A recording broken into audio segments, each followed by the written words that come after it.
ఇక్కడ సార్ ఇక్కడ ఓకేనా మది సార్ సార్ ఇక్కడ ఏమంటాను థ్యాంక్ యూ ఓకేనా మరి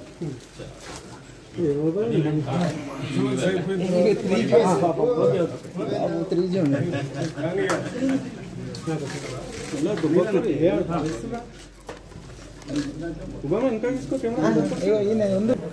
గ్లాస్ ఉంది సరే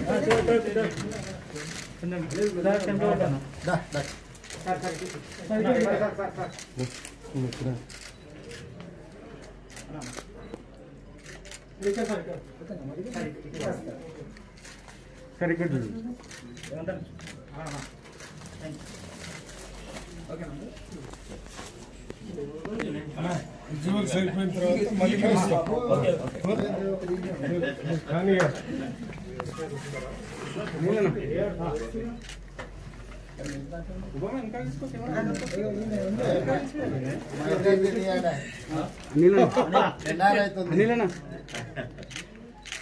మళ్ళీ కానీ ఇతన్ని అంటుంటి ఇతన్ని ఆ పవన్ ని ఆడ వేయండు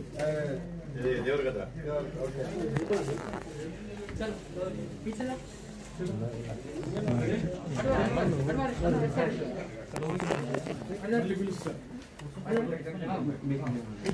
సార్ మీరు కూడా కూర్చోండి మళ్ళీ సార్ మీరు ఇట్లా రండి దీని గట్ట పోతారు వెనక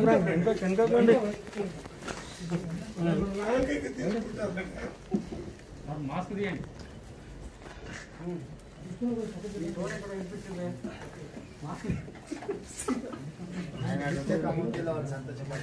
ఫ్యాన్ అయిపోయాను సార్ బాబు ఫ్యాన్ అంటే ఏంటి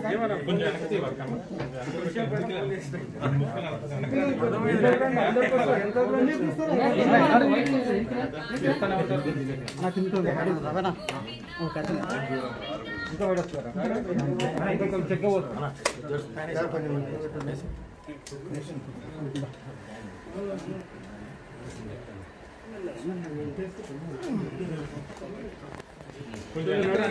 బ్యాక్ వస్తే అందరికి వస్తుంది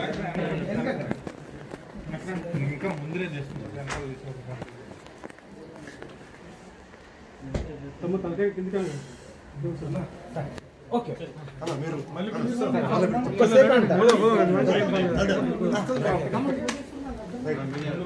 బయటికి వెళ్దాం కొంచెం వెనకరా ఒకటే నిమిషం ఒక్కటే విజువల్ తీసుకోబోతున్నాను తీసుకుంటే నాకు ఉపయోగం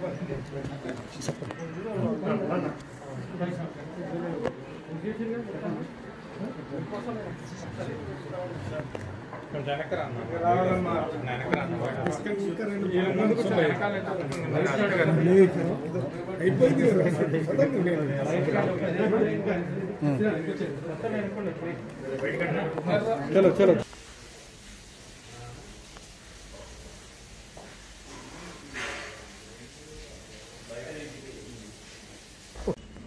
రాష్ట్ర కాంగ్రెస్ కమిటీ అధ్యక్షుడిగా నియమించబడినటువంటి సోదరుడు రేవంత్ రెడ్డి గారు సోనియా గాంధీ గారి నిర్ణయంతో రేపు మధ్యాహ్నం 1:30కి అధ్యక్ష బాధ్యతలు చేపట్టబోతా ఉన్నారు. ఈ సందర్భంగా రాష్ట్రంలో ఉన్నటువంటి కాంగ్రెస్ శ్రేణులందరూ కూడా పెద్ద ఎత్తున కదిలి రావాల్సిందిగా విజ్ఞప్తి చేస్తా ఉన్నారు. అలాగే రాష్ట్రంలో ప్రజాస్వామ్య విలువలను పూర్తిగా దొంగలో తొక్కి రాష్ట్ర వనరులన్నీ కూడా దోపిడీ గురవుతున్నటువంటి ఈ సందర్భంలో ఏ తెలంగాణ లక్ష్యాల కోసం అయితే మనం నాయకురాలు సోనియా గాంధీ గారు తెలంగాణ ఇచ్చారో ఆ లక్ష్యాలను నెరవేర్చడం కోసం అందరం కలిసికట్టుగా పనిచేసి భవిష్యత్తులో కాంగ్రెస్ పార్టీని అధికారంలో తీసుకొని వచ్చి తద్వారా ఆనాటి తెలంగాణ ప్రత్యేక రాష్ట్ర ఉద్యమ లక్ష్యాలని చేరుకుందామని చెప్పి అందరికీ నేను విజ్ఞప్తి చేస్తూ దానికోసం అందరం కూడా కలిసికట్టుగా నడుం బిగించి పెద్ద ఎత్తున పనిచేయాలని చెప్పి కోరుతూ నూతనంగా నియమించబడినటువంటి రేవంత్ రెడ్డి గారు కూడా పార్టీ అధ్యక్షుడిగా విజయవంతం కావాలని చెప్పి కాంగ్రెస్ పార్టీలో కింది స్థాయి కార్యకర్త దగ్గర నుంచి పై స్థాయి నాయకుల వరకు కూడా అందరూ సమిష్టిగా కలిసి పనిచేసేటువంటి విధంతో ముందుకు పోవాలని చెప్పి వారిని కూడా నేను కోరుకుంటూ విజయాలు సాధించాలని, అట్లాగే ఈ చేసే కార్యక్రమంలో అందరూ కూడా కలిసి రావాల్సింది కూడా విజ్ఞప్తి చేస్తున్నాను. Thank you.